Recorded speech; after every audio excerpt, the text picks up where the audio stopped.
We may think power resides with presidents and prime ministers in palaces and parliaments. Not so.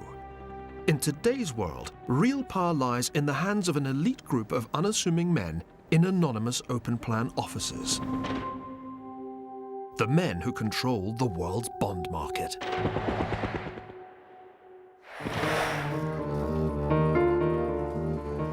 Bill Gross is the boss of PIMCO, the world's biggest bond trading operation, which manages a portfolio of bonds worth $700 billion.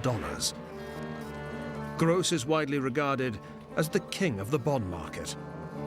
Just call him Mr. Bond.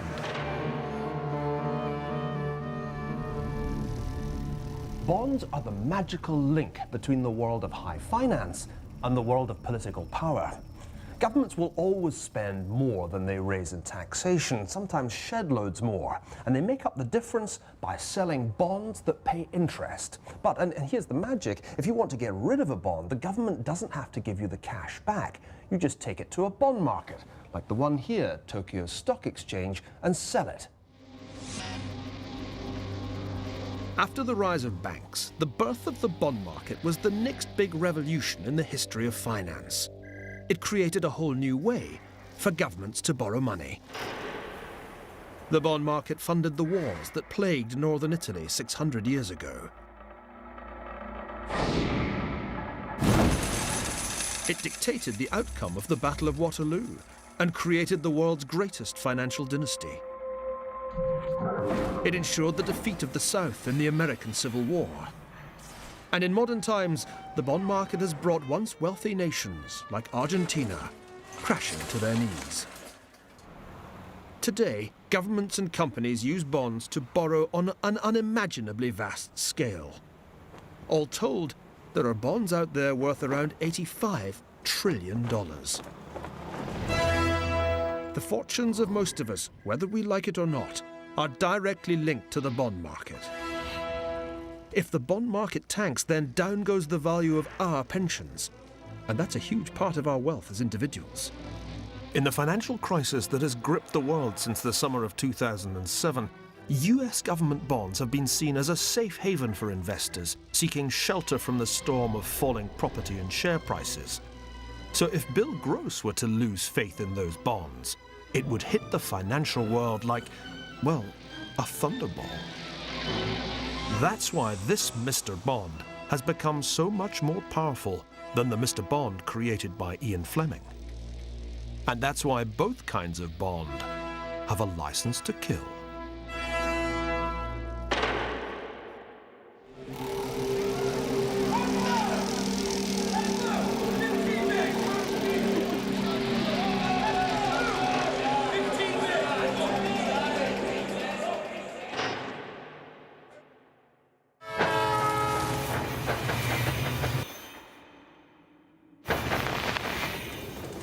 War, declared the ancient Greek philosopher Heraclitus, is the father of all things. It was certainly the father of the bond market.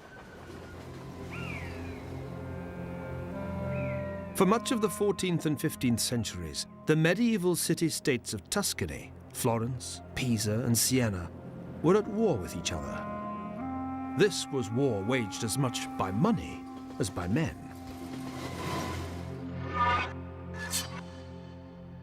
In Peter van der Heyden's Battle of the Money Bags and Strong Boxes, piggy banks, treasure chests, and barrels full of coins lay into one another with lances and swords in a chaotic free-for-all.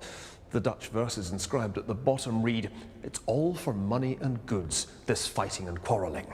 But what they might just as easily have said is that war is impossible if you don't have the money to pay for it.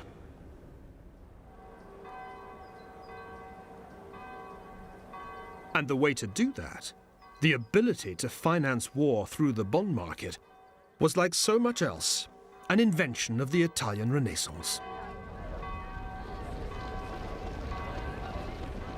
Rather than require their own citizens to do the dirty work of fighting, each city hired military contractors, condottieri, who raised armies to annex land and loot treasure from the others. Among the condottieri of the 1360s and 1370s, one stood head and shoulders above the others. This is his portrait in Florence's Duomo, a thank you from a grateful public. Unlikely though it may seem, this master mercenary was an Essex boy. So skillfully did he wage war that the Italians called Sir John Hawkwood Giovanni Acuto, John the Acute. This castle was one of many pieces of prime real estate the Florentines gave him as a reward for his services. But Hawkwood was a mercenary who was willing to fight for anyone who'd pay him. Milan, Padua, Pisa, or the Pope.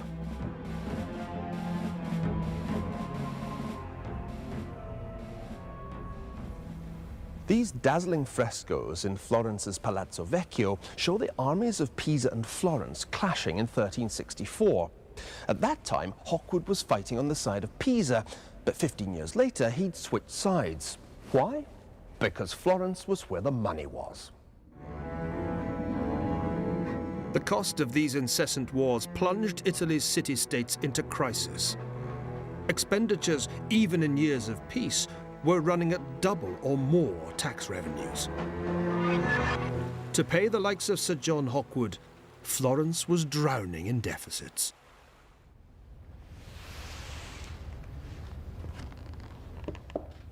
This wonderful document in the Florentine State Archive shows how the city's debt had exploded from around 50,000 florins at the beginning of the 14th century to 5 million by 1427. It was quite literally a mountain of debt, hence the name, the Monte Comune. But from whom could the Florentines possibly have borrowed such a vast sum? The answer is right here, from themselves. It was a revolutionary idea that would change the world of money forever. Rather than paying direct tax, citizens were now effectively obliged to lend money to their own government.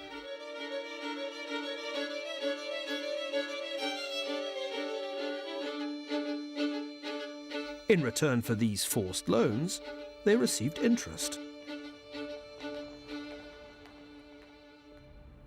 These debt instruments, simple lines in a ledger, were the original government bonds. And the wonderful thing about them was that if you needed your money in a hurry, you could sell your bonds to other citizens. They were liquid assets. What this record tells us is how Florence turned its citizens into its biggest investors.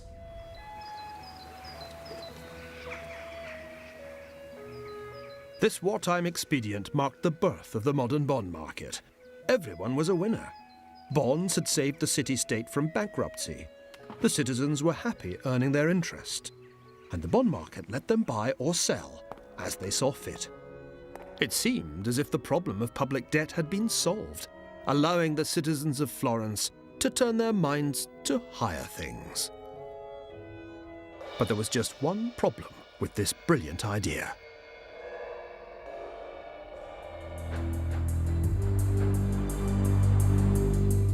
There was a limit to how many more or less unproductive wars could be waged.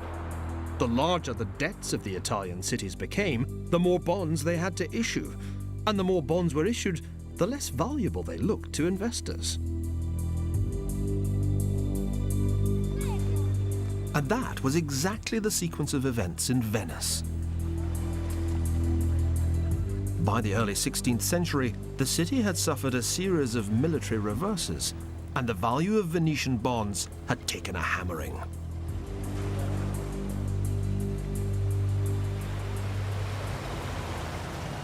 At the nadir between 1509 and 1529, Venetian Monte Nuovo bonds were trading at just 10% of their face value. Now, if you buy a bond when war is raging, you're taking a risk. The risk that the city won't pay you back or pay your interest. On the other hand, remember that the interest is paid on the face value of the bond. So if you can buy it at just 10% of its face value, you're earning a handsome return of maybe 50%. And that is how the bond market works. In a sense, you get return for the risk you're prepared to take. At the same time, it's the bond market that sets interest rates for the economy as a whole. If the state has in effect to pay 50%, then so do all the other borrowers. The bond market had been invented to help pay for Italy's wars. But now, it was setting interest rates for everyone. Its rise to power had begun. Over the next 2 centuries, bonds would come to rule the world.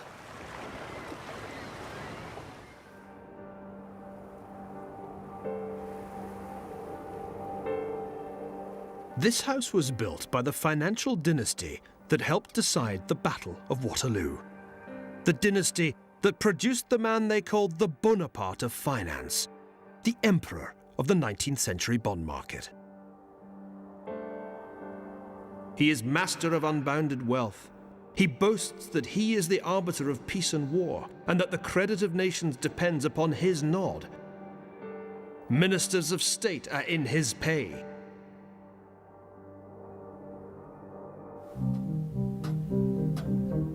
Those words, spoken in 1828 by the radical Member of Parliament Thomas Dunscombe, were describing Nathan Rothschild, bond trader extraordinaire and founder of the London branch of what became the biggest bank in the world. The bond market made the Rothschilds stupendously rich, so rich that they could afford to build 41 stately homes all over Europe.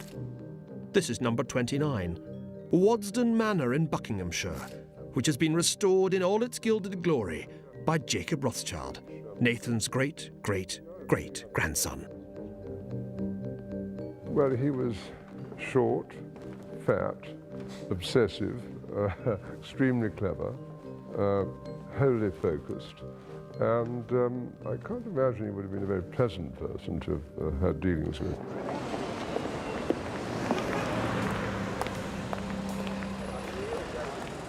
Between around 1810 and 1836, the 5 sons of Meyer Amschel Rothschild rose from the obscurity of the Frankfurt ghetto to attain a position of unequaled power in international finance. It was the 3rd son, Nathan, who orchestrated this family triumph from London. Evelyn de Rothschild is Nathan's great-great-grandson. He recently retired as chairman of Rothschilds, the bank that Nathan built. He was very ambitious, and he moved to London, and I think he was determined. I don't think he suffered fools lightly. Maybe that's a family trait. This is one of the few surviving letters from Nathan Rothschild to his brothers, written as always in Judendeutsch, that was German, transliterated into Hebrew characters. And it gives you an idea what an extraordinary work ethic the man had, and how he tried to impose it on his poor, long-suffering brothers. Just listen to this. Dear Amschel, I'm writing you my opinion because it's my damn duty to do so. I read your letters not once, but often 100 times, because you can well imagine that after dinner, I don't read books, I don't play cards, I don't go to the theatre. My only pleasure is my business.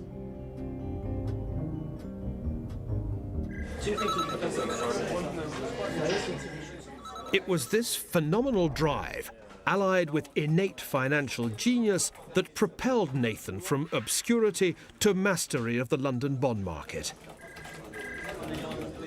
Once again, however, the opportunity for a financial breakthrough came from war.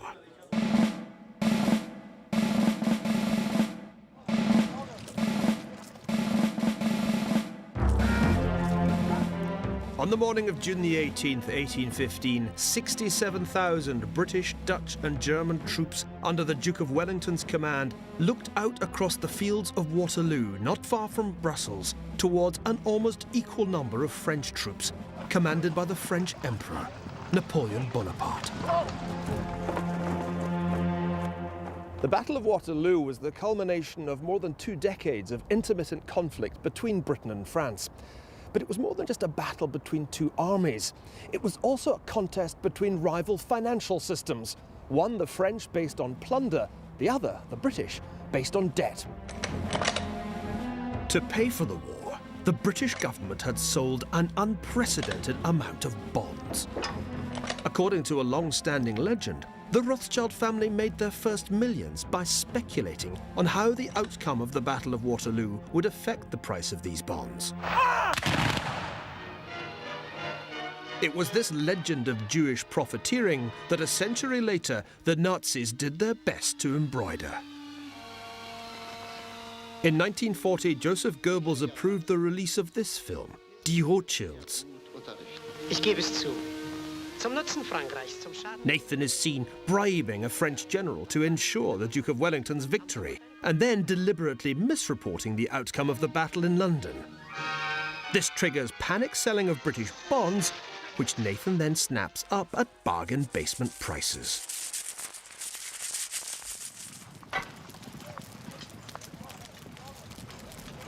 What happened here in 1815 was altogether different. Far from making money from Wellington's defeat of Napoleon, the Rothschilds were very nearly ruined by it. Their fortune was made not by Waterloo, but despite it. This is how it really happened.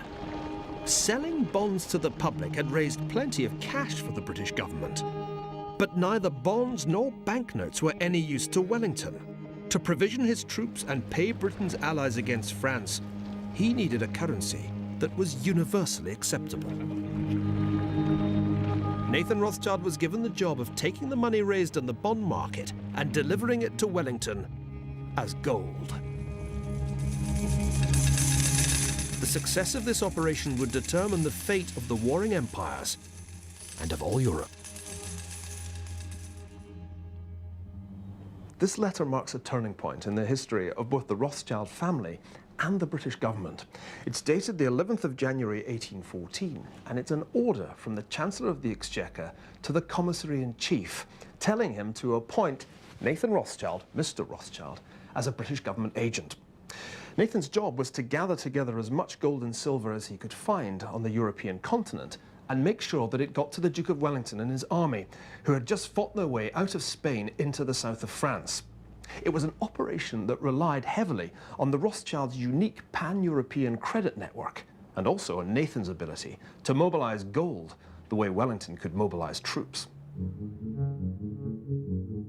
Shifting such vast amounts of gold in the middle of a war was hugely risky, of course. Yet from the Rothschilds' point of view, the hefty commissions they were able to charge more than justified the risks. The Rothschilds soon became indispensable to the British war effort. In the words of the British Commissary-in-Chief, Rothschild of this place has executed the various services entrusted to him in this line admirably well, and though a Jew, we place a good deal of confidence in him. The Rothschilds were so effective as war financiers because they had a ready-made banking network within the family. Nathan in London, Amschel in Frankfurt, James in Paris, Karl in Amsterdam, and Salomon roving wherever Nathan saw fit.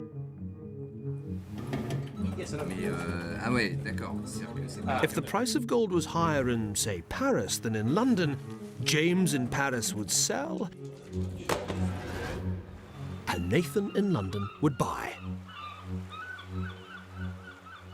I think the edge over families like the Barings with whom they were competing was that they had their brothers in very important financial centres and countries. Now, whether that was premeditated, whether they thought that through as they got out of the ghetto, it's hard to believe that they went as far as that. But that's what happened, and once they saw that it was an advantage, they worked on that advantage.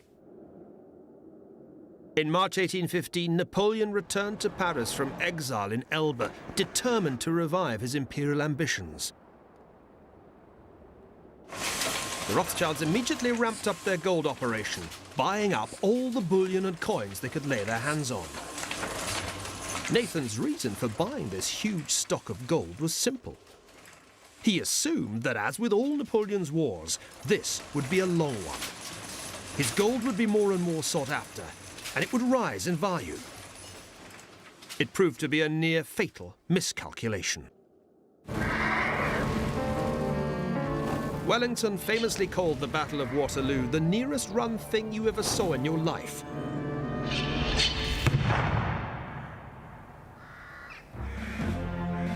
After a day of brutal charges, countercharges, and heroic defense, the late arrival of the Prussian army finally proved decisive. For Wellington, it was a glorious victory. But not for the Rothschilds. No doubt it was gratifying to Nathan Rothschild to be the first to hear the news of Napoleon's defeat. Thanks to the swiftness of the Rothschild couriers, he heard it fully 48 hours before Major Henry Percy delivered Wellington's official dispatch to the British cabinet. But no matter how early he heard it, the news from Waterloo was anything but good from Nathan's point of view. He had bargained for something much more protracted. Now he and his brothers were sitting on top of a pile of cash that nobody wanted to pay for a war that was over. With the coming of peace, the great armies that had fought Napoleon could be disbanded. That meant no more gold for soldiers' wages, and it meant the price of gold, which had soared during the war, would fall.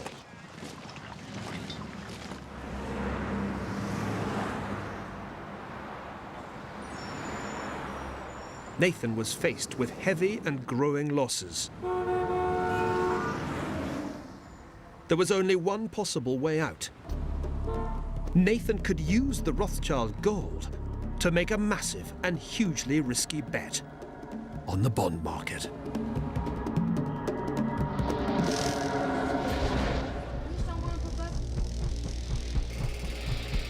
On July the 20th, 1815, the evening edition of the London Courier reported that Nathan had made great purchases of stock, meaning British government bonds.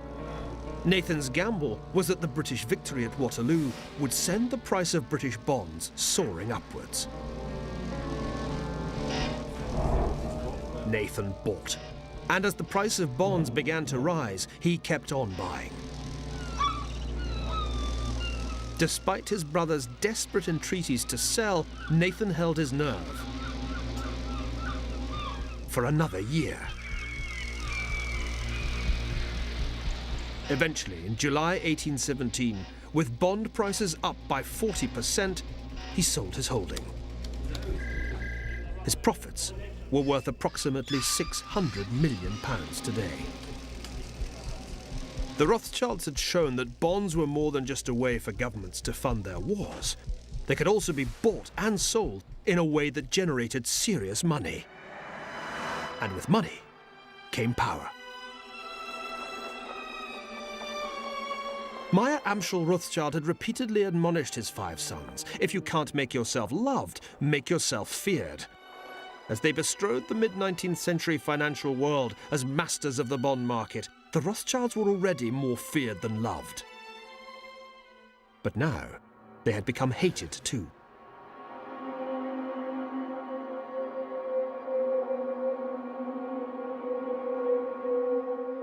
The fact that the Rothschilds were Jewish gave a new impetus to deep-rooted anti-Semitic prejudice.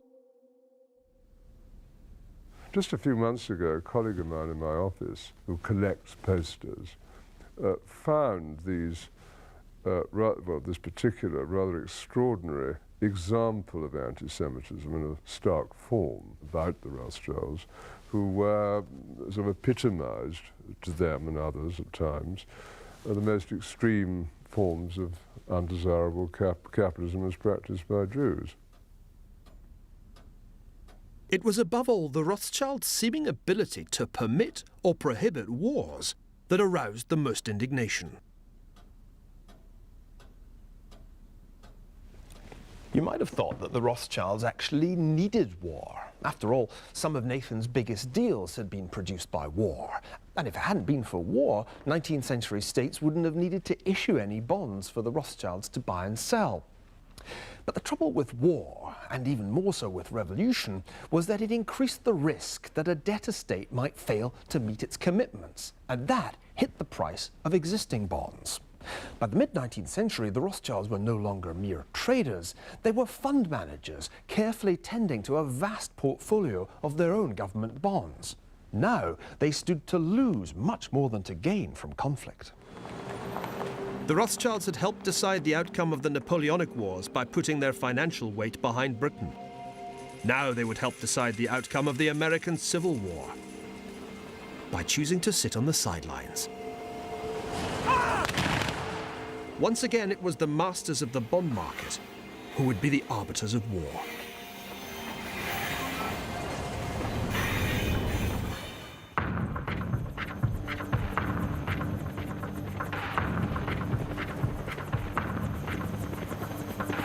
"50 years after the Battle of Waterloo, and on the other side of the world, another great war would be decided by the power of the bond market.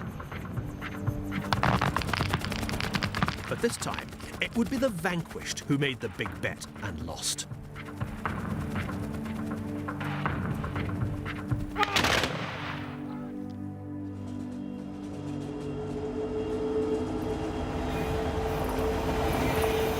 The traditional view is that the key turning point in the American Civil War came in June 1863, 2 years into the conflict. That was the month when Union forces captured Jackson, the Mississippi state capital, and forced a Confederate army to retreat westward to Vicksburg, their backs to the Mississippi River. Surrounded with Union gunboats bombarding their positions from behind, the Southerners held out for a month before finally laying down their arms. After Vicksburg, the Mississippi was firmly in the hands of the North. The South was literally split in two.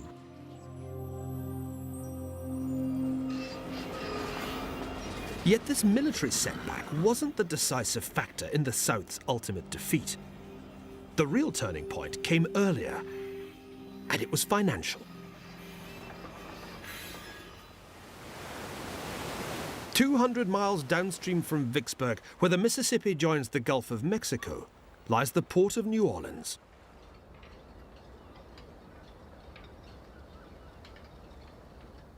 This is Fort Pike, built after 1812 to protect New Orleans from a future British attack. But 50 years later, it wasn't able to protect the South from a northern attack when Captain David Farragut seized New Orleans on April the 28th, 1862. It was a crucial moment in the Civil War because New Orleans was the principal outlet for the South's most important export. Cotton. Without control over the cotton trade, the South's cause was doomed. Because cotton had become the essential ingredient in an ambitious scheme to bring the bond market into the war. Like the Italian city-states 500 years before, the Confederate Treasury had initially raised money for the war by selling bonds to its own citizens.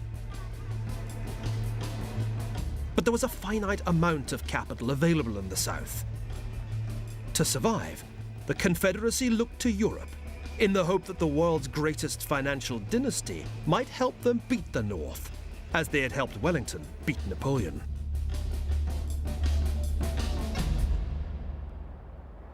Initially, the Confederacy had grounds for optimism.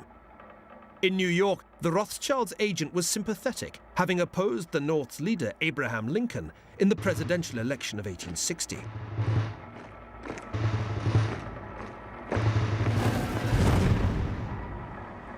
But still the Rothschilds hesitated. Lending to the British government to help defeat Napoleon had been one thing, but buying bonds from a bunch of breakaway southern slave states seemed a risk too far. The Rothschilds decided to stay out.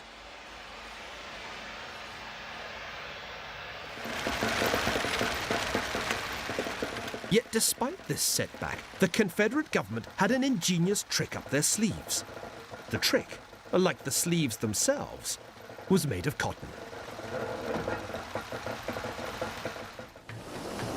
The South's idea was to use cotton as collateral to back its bonds. Investors would be comforted to know that even if the interest payments dried up, they could still demand their cotton instead. The South's agents went to work selling the bonds in the financial centres of Europe.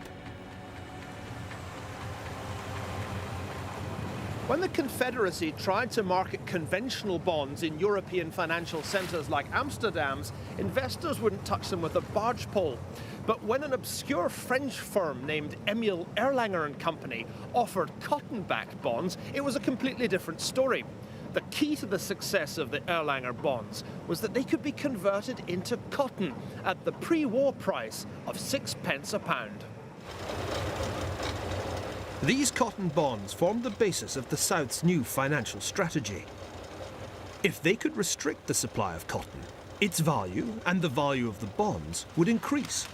At the same time, the Confederates set out to use cotton to blackmail the most powerful country in the world, Britain. The growth of the United States of America provided Liverpool with growing volumes of trade, and new docks opened on the Mersey in quick succession during the 1800s. In 1860, the port of Liverpool was the principal gateway for imports of cotton to the British textile industry, then the mainstay of the Victorian industrial economy. More than 80% of the cotton came from the southern United States. Now that gave the Confederate leadership hope that they had the leverage to bring in Britain on their side in the Civil War. To ratchet up the pressure, they decided to impose an embargo on all shipments of cotton to Liverpool.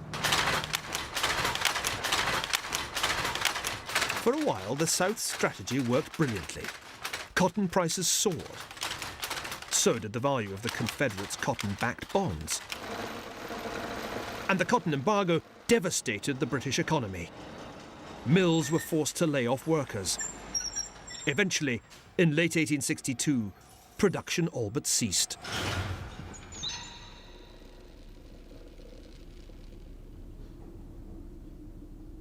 This cotton mill in Style, south of Manchester, employed around 400 workers, but that was just a fraction of the 500,000 people employed by King Cotton across Lancashire. Obviously, with no cotton, there was nothing for people to do. By the end of 1862, half the entire workforce of Lancashire had been laid off. A quarter of the population was on poor relief. They called it the cotton famine, but this really was a man-made famine. Britain was in the doldrums, and the South's cotton bonds were riding high. Yet the South's ability to manipulate the bond market depended on one overriding condition: that investors could be sure of taking physical possession of the cotton which underpinned the bonds if the South failed to make its interest payments.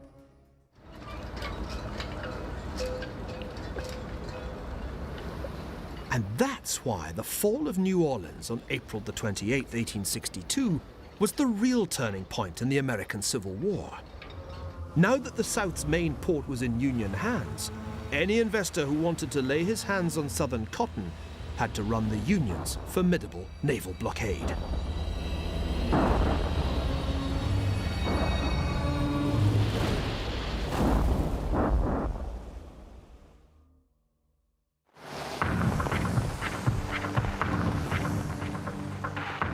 The Confederates had overplayed their hand. They had turned off the cotton tap, but then lost the ability to turn it back on. By 1863, the mills of Lancashire had found new sources of cotton in China, Egypt, and India, and investors were rapidly losing faith in the South's cotton-backed bonds. The consequences for the Confederate economy were disastrous. With its domestic bond market exhausted and only 2 paltry foreign loans, the Confederacy really had no alternative but to print paper dollars, like these ones here in the Louisiana State Museum, to pay for the war. In all, $1.7 billion worth. Now, it's true that the North also printed paper money, but by the end of the war, its greenbacks were still worth around 50 pre-war cents, whereas a Southern greyback was down to just 1 cent. What's more, with more and more of this cash chasing fewer and fewer goods, inflation in the South simply exploded. By January 1865, the price of some goods was up by a factor of 90. The South had bet everything on manipulating the bond market and had lost. It would not be the last time in history that an attempt to do so would end in ruinous inflation.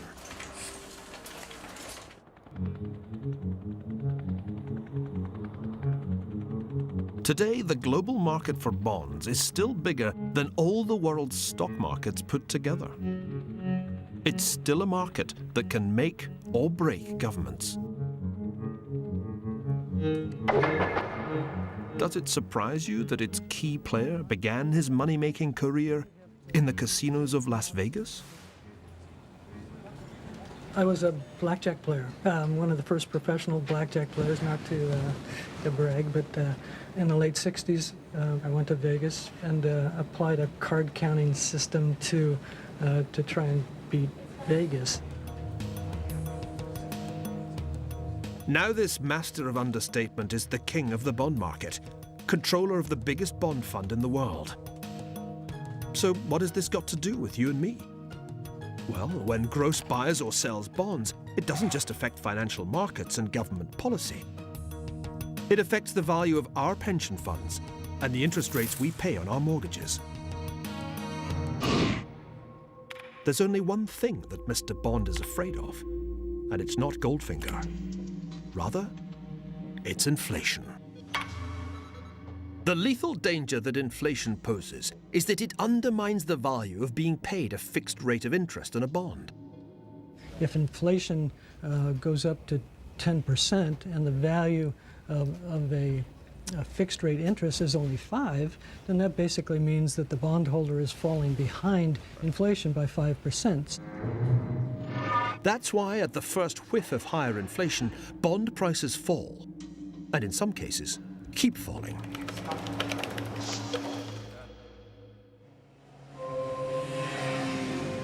To see just how bad things can get when the inflationary genie escapes from the bottle, you just have to look at the example of Argentina.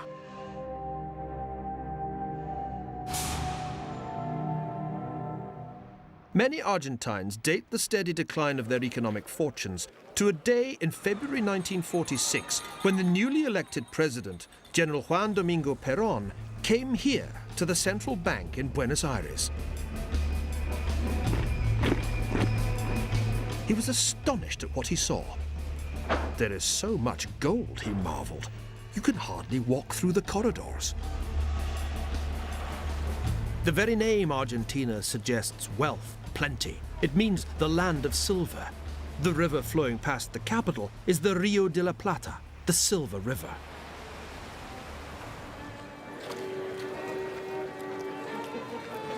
Once upon a time, there used to be 2 Harrods in the world.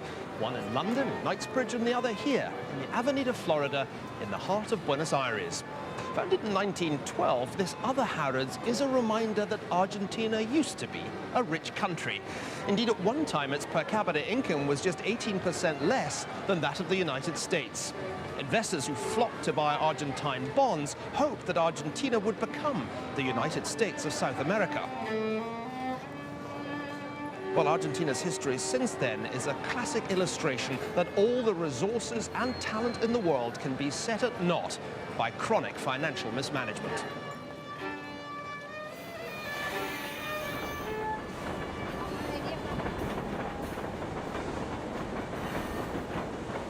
There have been many financial crises in Argentine history, but the crisis that hit the country in 1989 was unparalleled.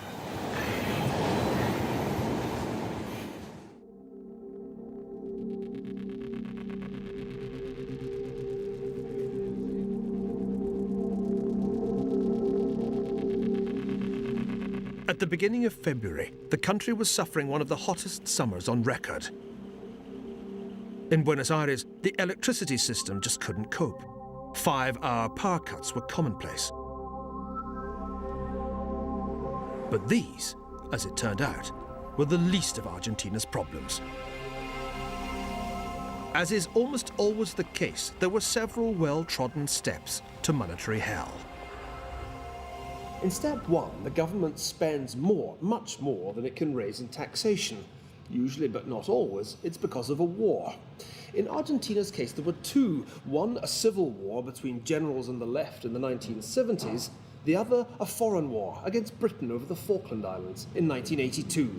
By 1989, the financial system was about ready to blow. By February, inflation had already reached 10%. Per month. Banks were ordered to close as the government tried to lower interest rates and prevent the currency's exchange rate from collapsing. It didn't work. In just a month, the Austral fell 140% against the dollar. At the same time, the World Bank froze lending to Argentina, saying that the government had failed to tackle the root cause of inflation, a bloated public sector deficit. With no cheap loans forthcoming from the World Bank, the government tried to finance its deficit by selling bonds to the public. But investors were hardly likely to buy bonds with the prospect that their real value would be wiped out by inflation in just a matter of days. Nobody was buying. The government was running out of options. In April, furious customers overturned shopping trolleys after one supermarket announced over the loudspeaker that prices were being raised by 30% immediately. Shops emptied of goods as owners weren't making enough money to buy new stock. Fueron meses muy malos, muy malos. Porque a la mañana tenías un precio, a mediodía tenías otro, entonces no podían vender porque la gente perdía, los dueños de los bares perdían. Yo vendía, lo vendía a un precio y le llegaba a otro. Y era continuo, 3-4 veces en el día cambiaban los precios. Government bond prices plunged as fears rose that the central bank's reserves were running out. With no foreign loans and no one willing to buy bonds, there was only one thing left for an increasingly desperate government to do: get the central bank literally to print more money. But they couldn't even get that right.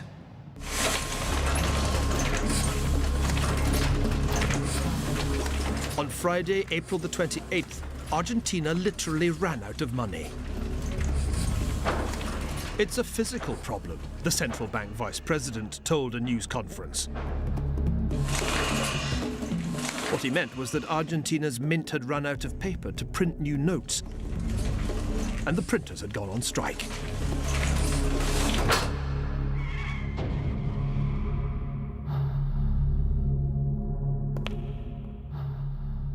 I don't know how we're going to do it, but the money has got to be there on Monday, he declared.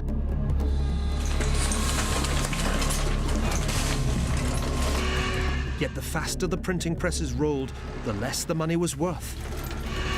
The government was forced to print higher and higher denominations of notes. In May, the price of coffee went up by 50% in a week. Farmers stopped bringing cattle to market, as the price for one cow was now the same as for 3 pairs of shoes.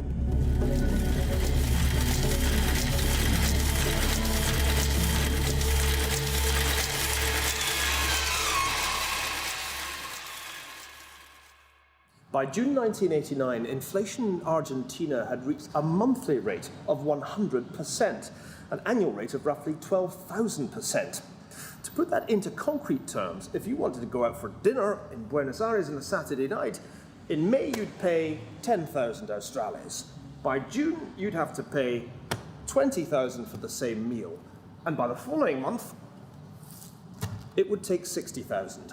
You've heard of a fistful of dollars. Well, you needed a drawer full of Australes just to buy a square meal.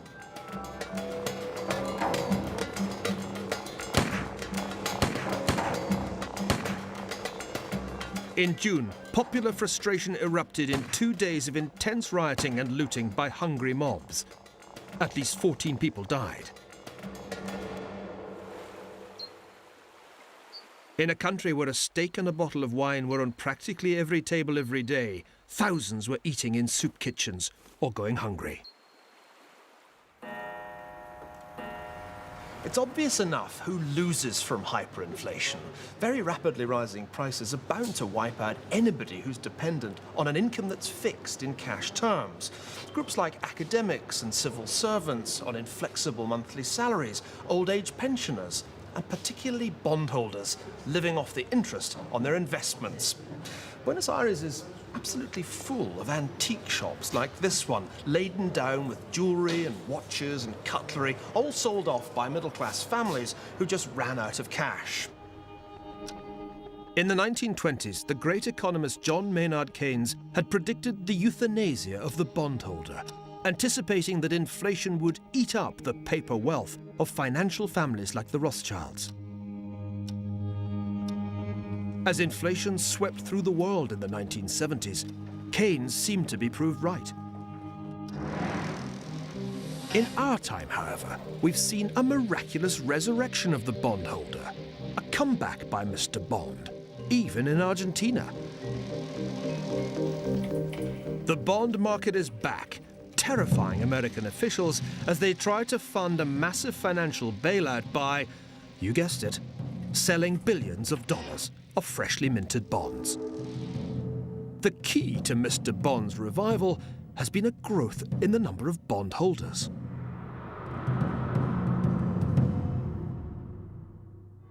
Which brings us back to Italy, where the bond market was born 600 years ago.